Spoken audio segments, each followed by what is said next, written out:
রাত থেকেই বৃষ্টি শুরু হয়ে গেছে, প্রচুর বৃষ্টি পড়তেছে। সবার হাতে একটা করে ছাতা আছে, কিনতে আসছিলাম। প্রচুর বৃষ্টি, বাজারঘাটে এরকম লোক নাই, গাড়িও নাই, প্রচুর বৃষ্টি হইতেছে। রাত থেকেই বৃষ্টি, সকাল পর্যন্ত এখন ওই যে পানি বেজে গেছে জায়গায় জায়গায়, অনেক বৃষ্টি হইতেছে। বৃষ্টির কারণে লোকজন ওইরকম বেরোয় নাই, মাল টালও আসে নাই বাজারঘাটে।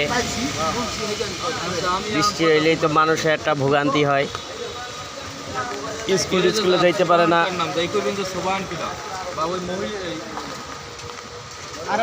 দেখেন মানুষজন একবার নাই বাজারে, অনেক খালি, রোডে ঘাটে নাই, সবার হাতেই ছাতা আছে একটা করে।